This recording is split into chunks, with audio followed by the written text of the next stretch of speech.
नमस्कार र स्वागत छ सबैलाई आजको यस क्लासमा। आज हामी हेर्दैछौँ पाइथनको 35 नम्बरको च्याप्टर र आज हामीले हेर्दैछौँ दुईटा एकदमै इम्पोर्टेन्ट कुराहरू जसमा हामीले डिक्सनरीलाई कसरी कपी गर्ने भनेर सिक्छौँ र त्यसपछि हामीले आज नेस्टेड डिक्सनरीको बारेमा पनि सिक्छौँ। नेस्टेड डिक्सनरी भनेको एकदमै इम्पोर्टेन्ट कुरा हो र त्यसको बारेमा हामीले सिक्छौँ। सो क्लास सुरु गर्नुभन्दा अगाडि योभन्दा अगाडिको भिडियोजहरू हजुरहरूलाई हेर्न मन लाग्छ भने चाहिँ त्यो चाहिँ हजुरहरूले यसको प्लेलिस्टमा पाउन सक्नुहुन्छ। तल मैले डिस्क्रिप्सनमा राखिदिएको छु त्यो प्लेलिस्टको लिङ्क, त्यहाँबाट हजुरहरूले हेर्न सक्नुहुन्छ।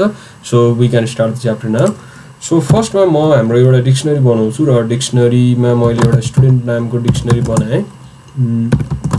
ओके, मैले एउटा डिक्सनरी बनाएँ र त्यसमा मैले राख्छु नेम, राख्छु मैले नेम चाहिँ मैले राम भनेर राखेँ। अनि त्यसपछि मैले राखेँ एज, मैले एज चाहिँ कति राख्छु भने 16 भनेर राख्छु है त। अनि त्यसपछि मैले राख्छु अर्को ग्रेड मैले कति राख्छु भने ग्रेड 10 भनेर राख्छु। त्यो 16लाई चाहिँ उ गरेर राख्नु पर्दैन थियो कि 16 नम्बर हो नि त, त्यो स्ट्रिङ होइन, त्यसैले त्यसो गर्नु पर्दैन। अनि ग्रेड राखेँ। अनि त्यसपछि मैले चाहिँ लोकेसन भनेर लेखेँ। सो लोकेसन चाहिँ मैले राख्छु के भने काठमाडौँ भनेर लेखिदिन्छु है त, काठमाडौँ। ओके, यो मेरो एउटा सिम्पल डिक्सनरी भयो। अब यो डिक्सनरीलाई सपोज मलाई कपी गर्नु पऱ्यो र कुनै अर्को नाममा, सो त्यसलाई मैले कसरी कपी गर्नु मिल्छ? सो हाम्रो सिम्पल एउटा दिमागमा के आउँछ भने जस्तै मैले स्टुडेन्ट 1 इक्वल टु स्टुडेन्ट भनेर लेखेँ भने, जस्तो 1 नलेखौँ न, स्टुडेन्ट न्यू भनेर लेखौँ न। Student new equal to student भनेर मैले लेखेँ भने मलाई लाग्छ कि ए यो त कपी भयो जस्तो लाग्छ। तर यसरी हाम्रो कपी हुँदैन, किनभने यदि मैले अहिले स्टुडेन्टमा केही कुरा चेन्ज गरेँ भने स्टुडेन्ट न्यूमा पनि चेन्ज हुन्छ। त्यसैले मलाई चाहिँ कस्तो कपी चाहियो भने ब्रान्ड न्यू कपी चाहियो के। यो कपी चाहिँ यो पहिलाको डिक्सनरीसँग मतलब नहोस्। त्यस्तो कपी बनाउनुको लागि चाहिँ हामीले कसरी बनाउनु त त्यो हामीले सिक्न गइरहेको छौँ। त्यसको लागि एकदमै सिम्पल छ। सो त्यसको लागि हामीले के गर्छौँ भने पहिला डिक्सनरीको नाम लेख्छौँ। लेखिसकेपछि हामीले के गर्छौँ भने फर्स्टमा कपी मेथड लगाउँछौँ। कपी मेथडको लागि स्टुडेन्ट भनेर लेख्ने, डट कपी भनेर लेख्ने। सो एकदमै सिम्पल छ कपी गर्नको लागि। पहिला त नयाँ नाम दिने, कुन चाहिँ नाम मलाई राख्न मन छ। नाम लेखिसकेपछि पुरानो डिक्सनरी जुन छ त्यो डिक्सनरीको चाहिँ नाम लेखिदिने। त्यसपछि डट कपी भनेर लेखिसकेपछि हाम्रो यो कपी हुन्छ। र नपत्ता प्रिन्ट गरेर हेरौँ त ल। प्रिन्ट गरेर मैले देखाइदिएँ स्टुडेन्ट न्यू भनेर है। सो अब हामीले रन गर्छौँ। यहाँ रन गरिसकेपछि हामीले हेर्न सक्छौँ के हुन्छ भनेर। सो रन गर्दाखेरि हाम्रो डिक्सनरी पुरै कपी भइसकेको छ है त। अब त्यसो भए एउटा काम गरौँ न त, जस्तै यो डिक्सनरीलाई चाहिँ म चेन्ज गर्छु है त स्टुडेन्टलाई, अनि यसमा चेन्ज हुन्छ कि हुँदैन म त्यो हेर्छु।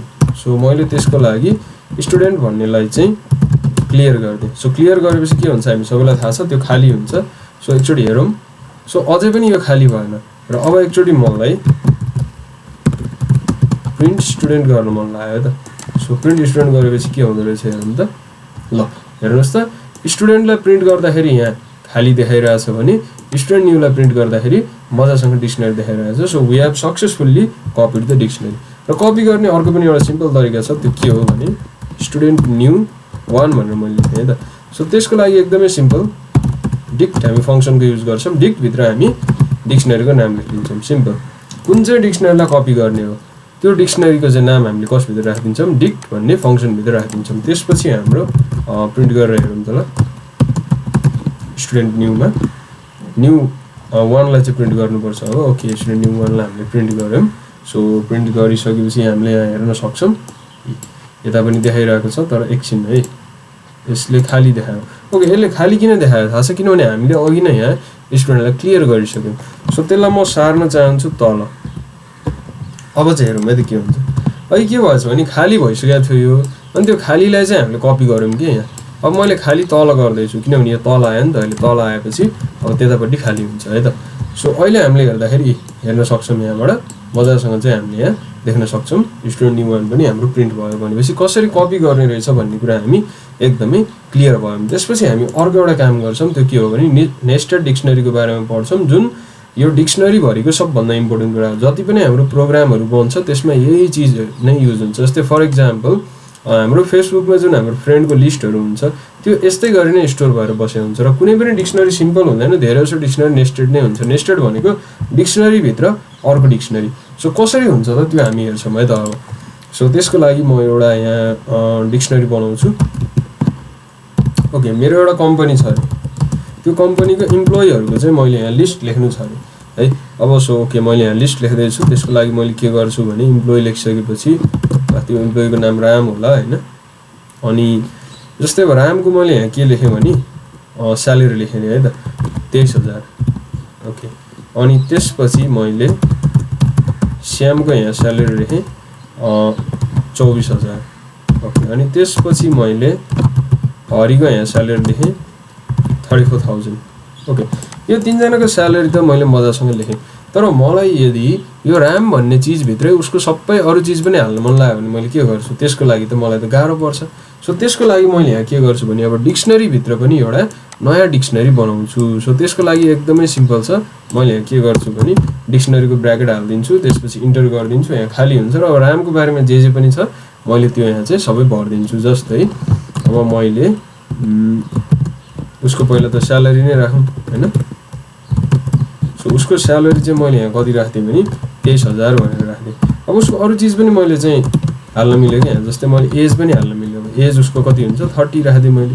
अनि त्यसपछि मैले अर्को उसको चाहिँ पोस्ट भनेर पनि राख्नु पाएँ ल। पोस्ट चाहिँ उसको मैले के राखिदिएँ भने म्यानेजर भनेर राखिदिएँ।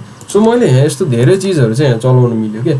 सो यो चाहिँ यसको फाइदा हो। नि यसको लास्टमा पनि एउटा कमा दिनुपर्छ, किनभने यो चाहिँ डिक्सनरी हो। ल अब हेर्नुहोस् त हजुरहरूले, यहाँ यो बाहिर पनि एउटा डिक्सनरी छ अनि डिक्सनरीभित्र पनि अर्को एउटा डिक्सनरी आयो क्या। सो यसलाई भनिन्छ नेस्टेड डिक्सनरी। अब यो श्याम र हरिकोलाई पनि पुरा गरौँ, म चाहिँ यसलाई कपी पेस्ट नै गरिदिन्छु है त माथिबाट, अनि मलाई सजिलो हुन्छ। सो मैले कन्ट्रोल डी गरेँ। अब रामपछि म यहाँ श्यामको गर्छु। श्यामको चाहिँ स्यालेरी बनाइदिउँ 33,000, उसको एज राखिदिउँ 40, उसको चाहिँ म्यानेजर 2 भनेर लेखिदिउँ न उसलाई होइन। अनि त्यसपछि अर्को को छ हाम्रो हरि। सो हरिको चाहिँ स्यालेरी राख्छु मैले 52,000, उसको एज चाहिँ मैले राख्छु 50, यसलाई चाहिँ मैले मेन म्यानेजर भनेर मैले राखिदिन्छु है त। सो यो यसरी चाहिँ हामीले डिक्सनरीभित्र पनि डिक्सनरीलाई बनाउन सक्छौँ। र यसको फाइदा चाहिँ के हो भने जस्तै मलाई अब मेरो इम्प्लोइको राम भन्ने मान्छेको पोस्ट हेर्न मन लाग्यो। सो मैले त्यसको लागि के गर्छु, मैले सिम्पल कल गर्न मिल्छ। पहिला मैले के लेख्छु भने इम्प्लोइ भनेको हाम्रो डिक्सनरीको नाम। पहिला हामीले यहाँ डिक्सनरीको नाम लेख्छौँ है। अनि डिक्सनरीको नाम लेखिसकेपछि मैले के गर्छु भने पहिला त प्रिन्ट नै लेख्नुपर्छ, किनभने प्रिन्ट गरेन भने त त्यो प्रिन्ट हुँदैन। पहिला प्रिन्ट गर्नुपर्छ। डिक्सनरीको नाम लेख्छु अनि मलाई त्यसपछि कसको बारेमा हेर्न मन लागेको, रामको बारेमा हेर्न मन लाग्यो। त्यसो मैले यहाँ फर्स्टमा यो स्क्वायर ब्र्याकेटभित्र राम भनेर लेख्छु। अनि रामको मलाई के हेर्न मन लागेको हो, रामको मलाई पोस्ट हेर्न मन लागेको। सो त्यसको लागि मैले के लेख्छु भने पोस्ट भनेर लेख्छु। सो पोस्ट लेखिसकेपछि अब मैले यहाँ प्रिन्ट गर्छु र प्रिन्ट गरेपछि हेर्नुहोस् त हाम्रो म्यानेजर भन्नु आयो। भनेपछि हामीले जेसुकै चिजहरू पनि यसबाट हेर्न सक्छौँ। जस्तै म एउटा अर्को इक्जाम्पल दिन्छु। अब मलाई यो इम्प्लोइको हरिको स्यालेरी हेर्न मन लाग्यो। ओके, स्यालेरी हेर्न मन लाग्यो। सो मैले त्यो पनि हेर्न सक्छु। यहाँ मैले राखिदिन्छु। राखिसकेपछि 53,000 भनेर चाहिँ हजुरहरूले यसमा जे पनि हेर्न सक्नुहुन्छ। रामको स्यालेरी पनि हेर्न सक्नुहुन्छ, रामको एज पनि, रामको पोस्ट पनि, त्यसै गरी श्यामको पनि सबै कुरा, त्यसै गरी हरिको पनि सबै कुरा यसरी चाहिँ हामीले गर्न सक्छौँ। यो चाहिँ हो नेस्टेड डिक्सनरीको कन्सेप्ट, जसमा हाम्रो डिक्सनरीभित्र पनि डिक्सनरी हाल्छौँ र यो सबभन्दा इम्पोर्टेन्ट चिज हो। त्यसैले यसलाई हजुरहरूले 2-3टा आफैले बनाएर पनि प्र्याक्टिस गर्नु होला। सो आजको लागि क्लास यति नै भयो। हस्, धन्यवाद, नमस्ते।